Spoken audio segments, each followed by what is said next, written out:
Lawyers love to tell stories about the practice of law. Tales of courtroom humor weave a rich tapestry and are a wonderful source of humor and enjoyment.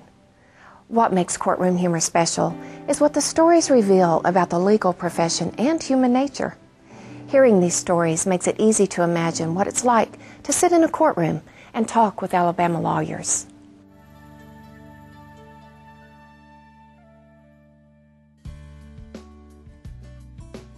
I was playing golf one Sunday afternoon, and my wife came riding out to the fifth hole and said, the White House wants you in Washington tomorrow at 10 o'clock in the morning.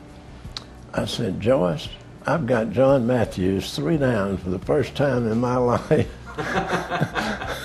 I said, I don't think I could get to Washington from here. I don't know whether there's a plane or anything, but just tell them I can come any other day in the week, but I can't be there Monday morning. I was arguing a case for the Public Service Commission before the Alabama Supreme Court, and the lawyers on the other side had argued very strenuously, and they were really correct about it, that I had taken a previous inconsistent position between the position I was taking in this case.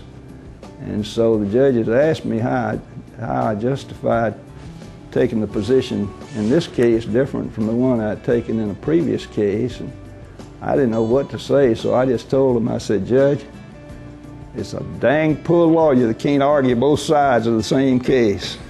So that sort of got me off the hook with the Alabama Supreme Court on that particular case. In closing argument, in a case, I had made a point about something that had been said earlier in testimony about a particular location and where this witness was sitting. And when the other lawyer on the other side got to his portion of the close, he said that was not true. He said that he was not there, he was somewhere else. And a juror from the back row says, that's a lie. And I'd never had a juror just speak out like that in a closing argument, but he did. He just said, that's not true, that's not right. And the lawyer said, well, yes, it is. They got, and the judge of Judge Smallwood, he said, wait a minute, gentlemen, Mr.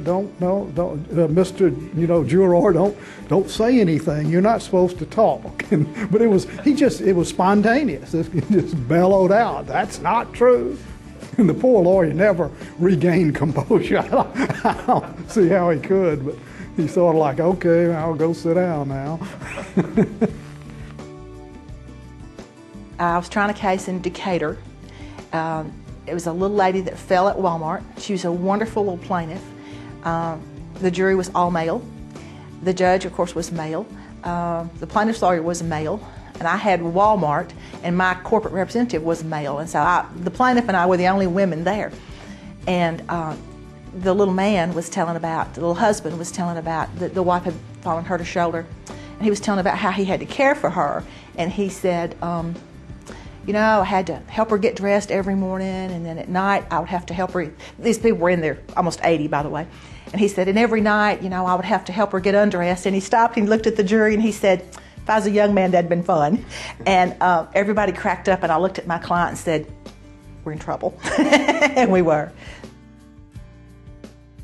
It was the first class that I went to in judicial remedies.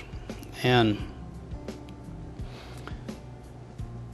Professor Beatty, Sam Beatty, who was a real character and a wonderful professor, was teaching that, and he was getting to the point of teaching the difference between assault and battery.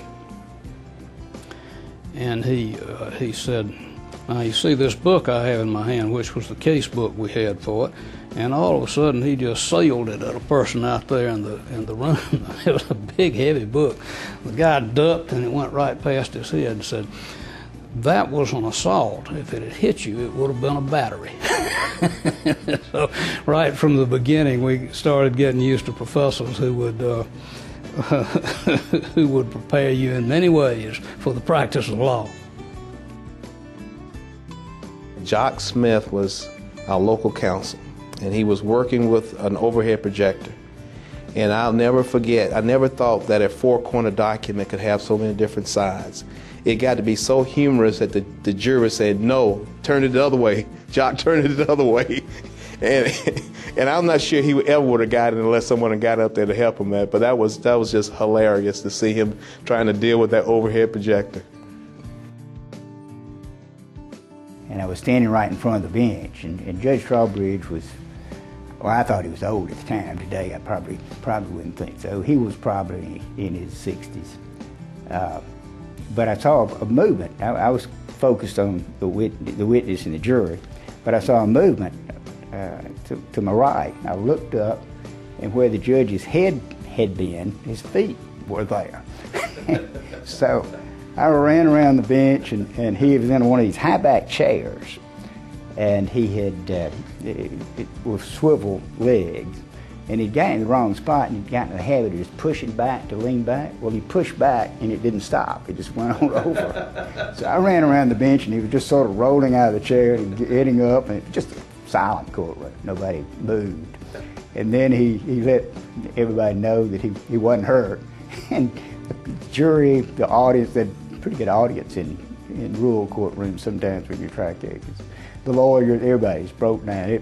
We must have laughed 5 minutes before we went on to the trial. So, I was in Alexander City one time representing a defendant in a case, and the judge was qualifying the jury, and he asked the folks on the jury, were any of them agents, servants, stockholders, or employees of a particular insurance company?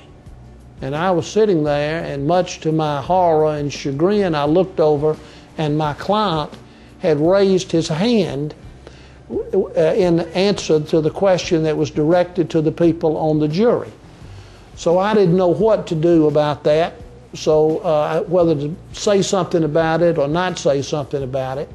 That goes to the rule of what you got to do when you're trying to prepare somebody for trial. I mean, it never occurred to me to say to my client, don't raise your hand when the judge is asking about insurance to the folks on the jury. When I first started, I went up to the courthouse with Hobart McWhirter, and we were going to try a case against Roscoe Hogan, and Hobart said, okay, the ultimatum up here at the courthouse, because you don't know any better, is to say, get the box. And you say it forcefully and you say it emphatically, and that means negotiations are over. Well, it's time to try this sucker. And so that's your job. When I've made an offer to Roscoe, and he's going to go out and talk to his client, and he's going to come back in. I offered him $40,000. He's going to come back in and say, we can't take a penny less than $80,000. And when he says that, you say, get the box. And so that'll be an effective tactic. I said, okay, I can do that. So Roscoe goes out, he talks to his client. He comes back in just like Hobart predicted. He said, we can't take anything less than $80,000. And I said, get the box.